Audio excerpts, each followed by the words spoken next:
Good morning sa inyo lahat. Today, tuturo ko sa inyo kung paano gumawa ng announcement gamit ang Photoshop. At pagkatapos ito, ipopost natin ito sa inyong group page para makita ng mga estudyante yung class code para sa inyong Google Classroom. So, let's start.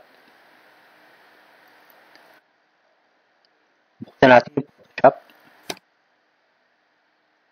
Tapos, pumunta tayo sa File. Hanapin nyo yung New.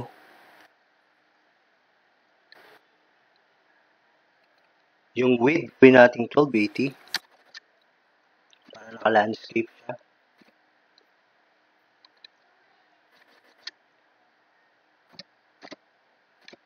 $720 naman yung height.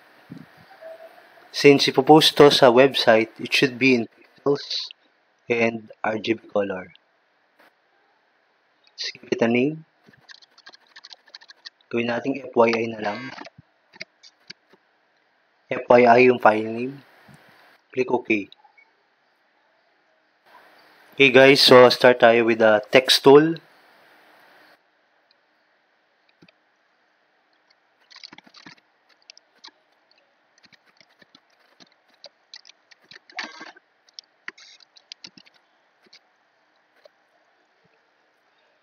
Magalaw nyo yung text, click nyo lang yung move tool.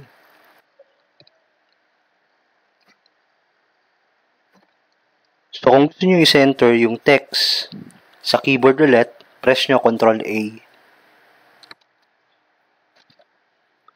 Pag-press kayo ng CTRL A, meron kayo makikitang marching ants. Ibig sabihin, nakaselect na yung text. Then, i-click nyo lang yung Align Horizontal Centers. Para mawala yung selection ng text or yung marching ants, press nyo lang CTRL D as in Daddy.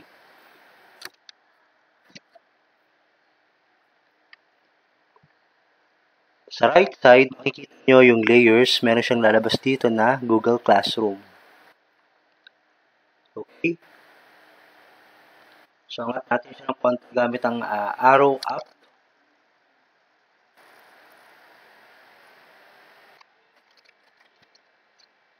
Okay na tayo dyan. Then, we go na with Photoshop for Beginners.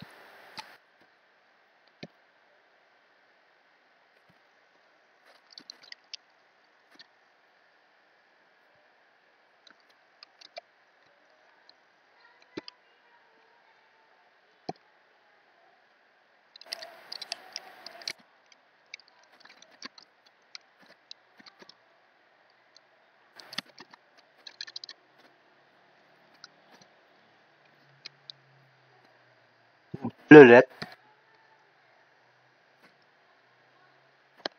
Okay guys, para mas mapalaki nyo yung text, select nyo lang yung text gamit ang letter T sa tools.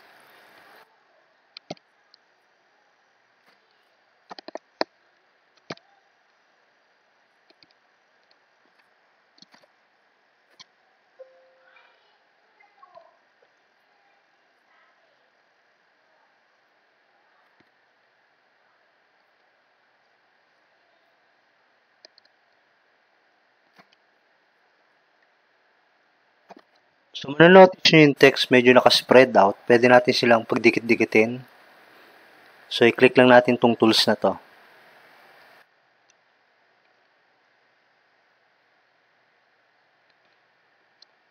Natin siyang 100.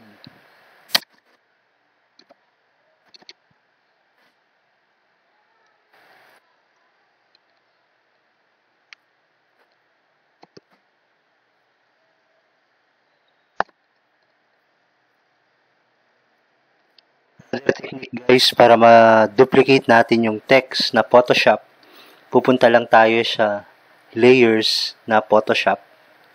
Then, isi-select natin yung duplicate layer. Right-click lang gamit ang mouse.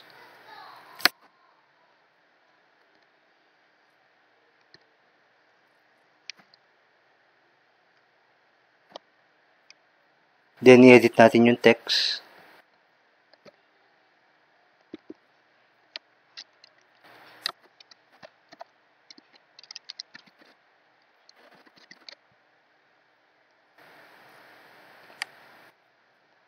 lang ulit para magalaw natin siya.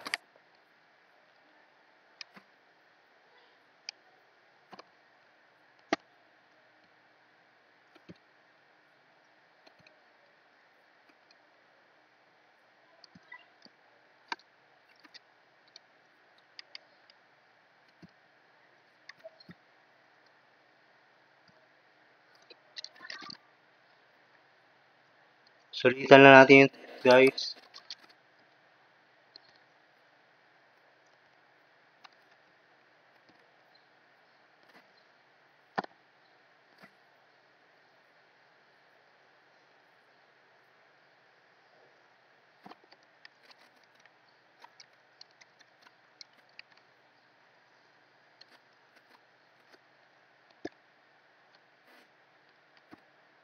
So, press ko lang yung enter key para mawala yung transformation box.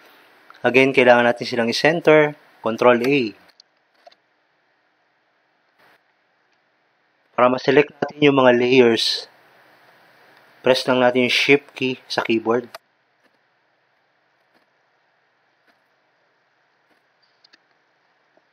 At piliin lang natin yung Align Horizontal Centers.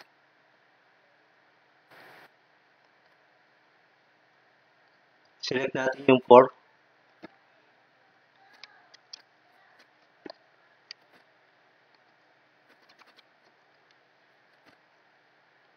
Okay guys, mawala yung marching ants or yung selection, CTRL D.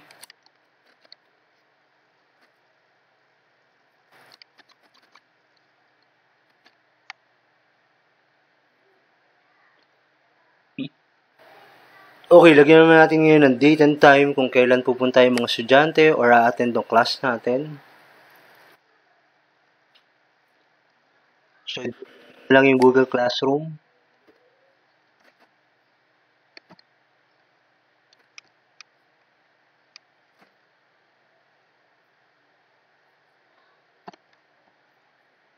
Click the text tool para ma-edit.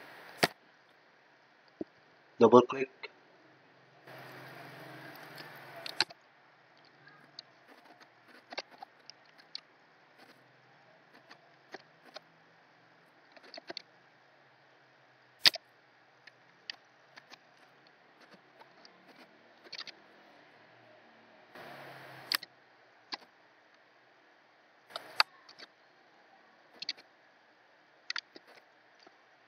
Again, balikan natin yung tool para mapagsama-sama natin yung text.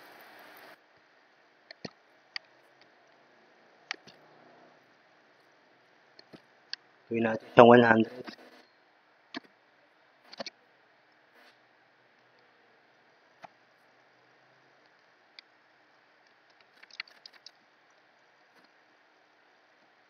And lagay natin yung class code.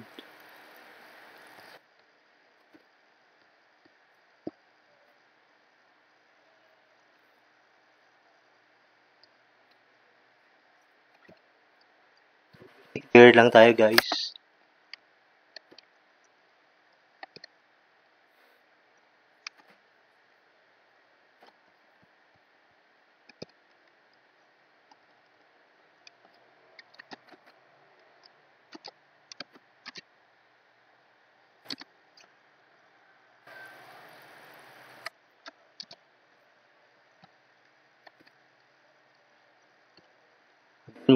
Ulit tayong layer.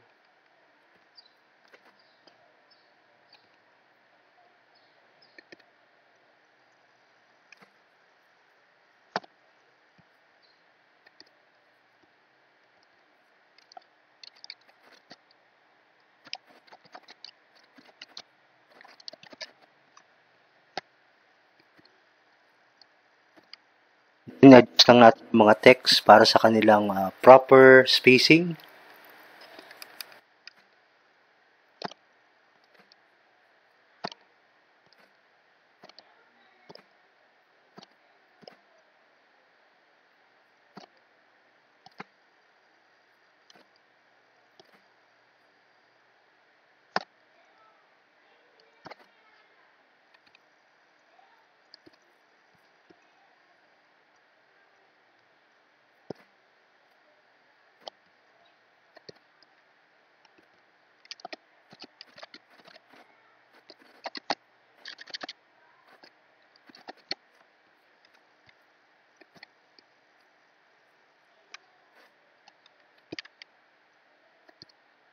So, kung gusto natin bigyan ng emphasis yung class code para makita agad ng estudyante, gawin natin siyang bold.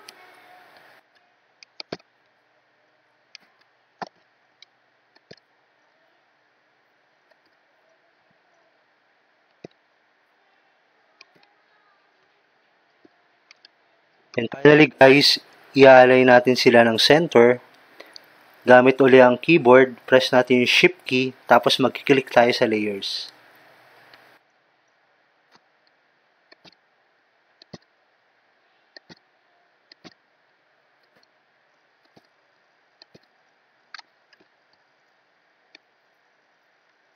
Click natin align horizontal centers.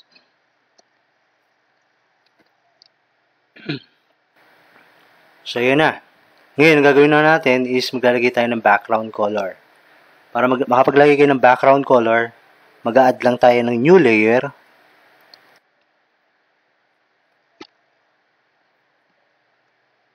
Since background yan, nilagay natin sa pinakailalim.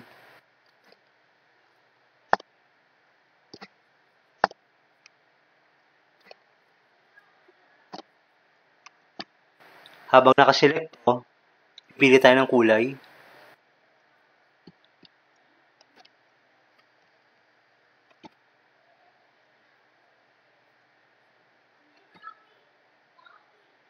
Click OK. Then, pwede tayong gumamit ngayon ng Paint Bucket Tool.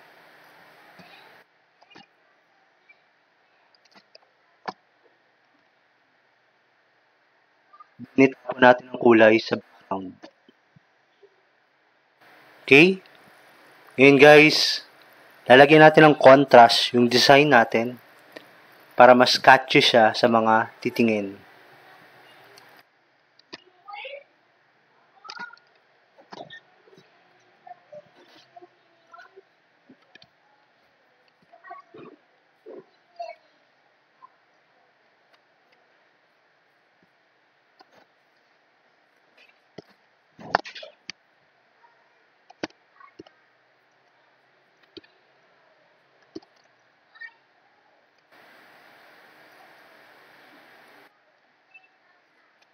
Adjustin natin yung layo ng text sa bawat isa.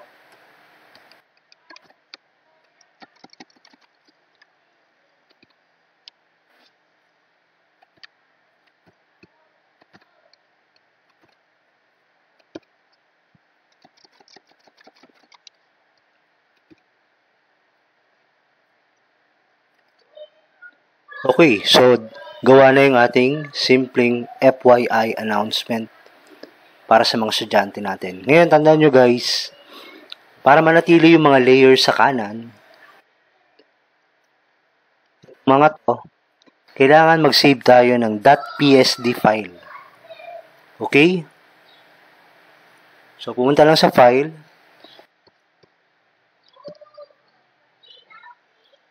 Hanapin yung save as.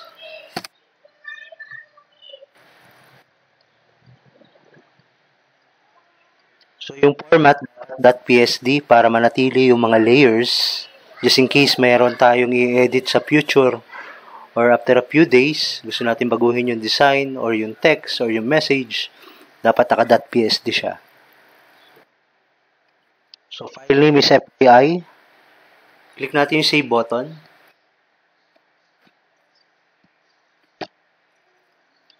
Then finally guys, para makuha na natin yung mismong output, isi-save natin siya as .png.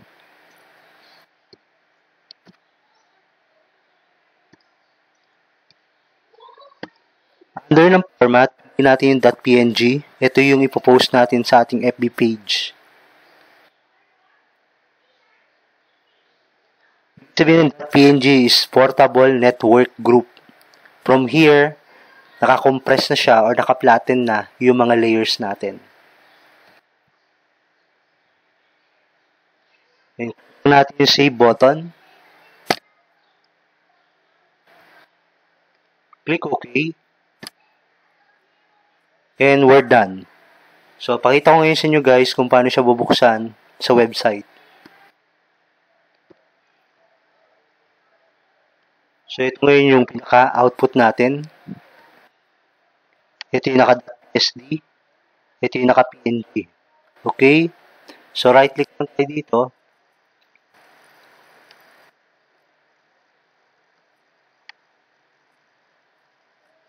Open with Google Chrome. So, guys, kung kayo ay may FB account or para sa mga estudyante nyo, pwede nyo siyang i-upload as photo. Okay? So, ganun lang siya.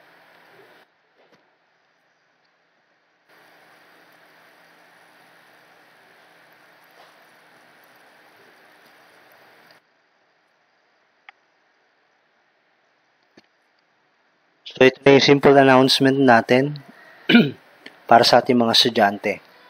Sana may natutunan kayo today. And don't forget to subscribe and share it to your friends. Maraming salamat sa inyong pakikinig at panonood. Ingat po tayo palagi. Thank you and bye-bye.